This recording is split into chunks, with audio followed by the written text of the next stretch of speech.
आप देख रहे हैं विशाल 11। तो चलिए बढ़ते हैं आगे की ओर। यह कहानी मुझे मेरी दादी माँ ने सुनाई थी। मेरी दादी माँ एक छोटे गांव में रहती थी। ऐसा कहा जाता है कि उस गांव में भूतिया चुड़ैल रहती थी और ऐसा ही भूतिया चुड़ैल से मेरी दादी का सामना हुआ था। वह एक चुड़ैल थी, खुले बालों और भयानक डरावने चेहरे वाली चुड़ैल। सर्दियों का समय था, ठंड बहुत ज़्यादा थी। पूरे गांव में कोहरा धुआं छाया हुआ था। मेरे दादा एक बड़े अधिकारी थे जो रोज की तरह दफ्तर का काम खत्म करके घर की ओर लौट रहे थे। घर वाले रास्ते में बाजार भी आता था जहां मेरे दादी जी सामान लेने के लिए रुके और उनकी बाकी शहर कर्मचारी चले गए।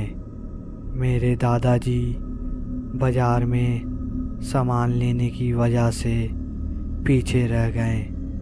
सामान लेते लेते दादाजी को पता नहीं चला कि कब शाम हो गई। जब दादाजी ने घड़ी देखी तो पता चला कि आज तो घर पहुंचने में बहुत ज़्यादा देर हो जाएगी। तो दादाजी ने सोचा कि जंगल के रास्ते से जाऊंगा तो जल्दी पहुंच जाऊंगा। इसलिए दादाजी ने गाड़ी जंगल की तरफ घुमा ली। शाम होने के कारण जंगल में बहुत ज़्यादा अंधेरा हो गया था।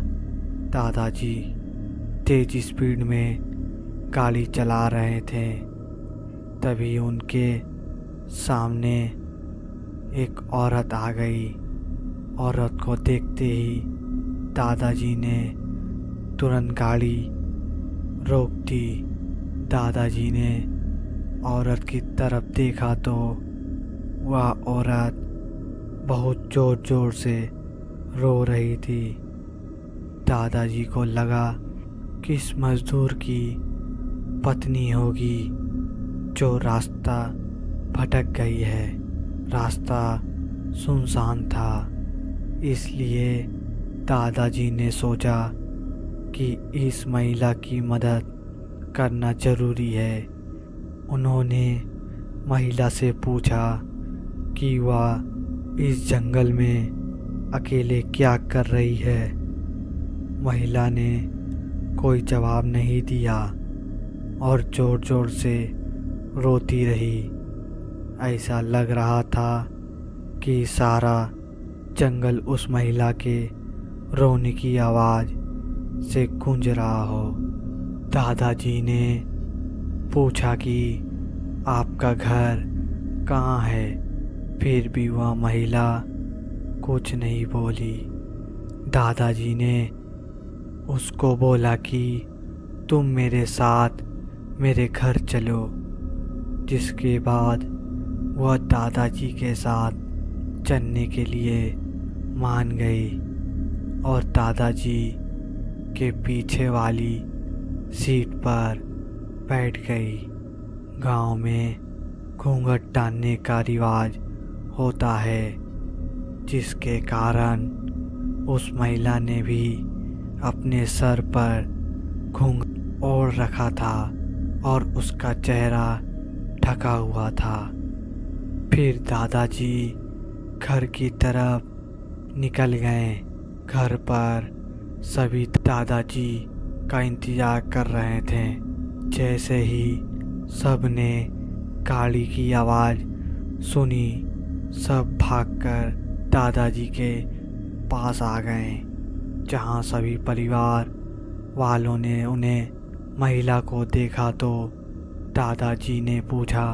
दादाजी ने जंगल वाली पूरी बात बताई और कहा कि अब यह खाना बना देगी। लेकिन दादी माँ को उस महिला पर शक हो गया। दादी को लगा कि कोई चोर है जो घर का सामान चुरा कर भाग जाएगी। दादी माँ ने उसे रसोई में जाकर खाना बनाने के लिए कहा, जिसके बाद वह महिला बिना कोई जवाब दिए रसोई की तरफ चली गई। रसोई में सारा सामान रखवाने के बाद दादी माँ ने कहा कि सबको भूख लगी है, इसलिए जल्दी से खाना बना दो। दादी माँ ने उसे रसोई में भेज तो दिया था, लेकिन उनका मन अभी भी शांत नहीं था। 10 मिनट बाद दादी माँ रसोई में पहुंची तो देखा कि अब वह महिला मछलियाँ बैग में से मछली निकाल रही थी, जिसको देखकर दादी माँ को और भी गुस्सा आ गया और उन्होंने बोला कि तुमने अभी तक खाना बनाना शुरू ही नहीं किया, कब खाना बनेगा और कब हम लोग खाएंगे। उस महिला का चेहरा अभी भी ढका हुआ था, इसलिए किसी ने भी उसका चेहरा नहीं देखा था। दादी माँ ने उसका चेहरा देखने की कोशिश की, लेकिन उसका चेहरा नहीं देख पाई। दादी माँ ने बोला कि ज़रूरत हो तो बुला लेना, लेकिन फिर भी वह महिला कुछ नहीं बोली। दादी माँ को लगा कि शायद अनजान लोगों की वजह से या चिक रही है, जिसके बाद दादी माँ चली गई। रसोई में अजीबोगरीब आवाज़ आ रही थी। फिर 10-15 मिनट बाद दादी मैं रसोई में आई तो रसोई का नज़ारा देखकर दादी माँ बहुत डर गई। उनके पैर वहीं जम गए। दादी माँ के गले से आवाज़ नहीं निकल रही थी। दादी माँ ने देखा कि वह महिला रसोई में बैठकर कच्ची मछलियाँ खा रही।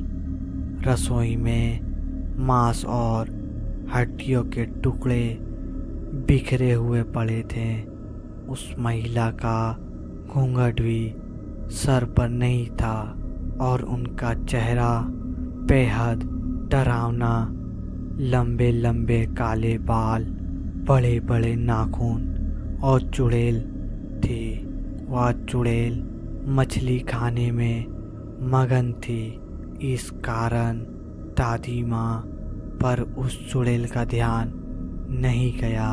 दादी माँ से चिल्लाई भी नहीं गया। दादी माँ को लगा कि यह और ज़्यादा भयानक ना हो जाए। दादी माँ ने एक थाल उठाई और वह चूल्हे में से जला हुआ कोयला लेकर उस चुड़ैल की तरफ तोड़ पड़े। दादी माँ ने कोयला उस चुड़ैल पर फेंक दिया। आग की वजह से वह चुड़ैल जोर जोर से आवाज़ निकालने लगी। चुड़ैल की आवाज़ सुनकर सारा घर इकट्ठा हो गया। चुड़ैल को आग दिखाकर घर से बाहर निकाला गया।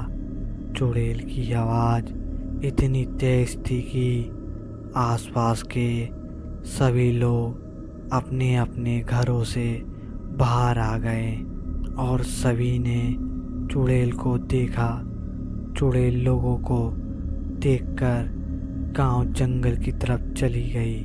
पूरे गांव के लोग चुड़ैल के डर से कांप रहे थे और सभी मेरी दादी माँ की प्रशंसा कर रहे थे, जिन्होंने सही समय पर उस चुड़ैल को आग से भगा दिया। यदि चुड़ैल को नहीं भगाया जाता तो वह पूरे गांव के लोगों को खत्म कर देती।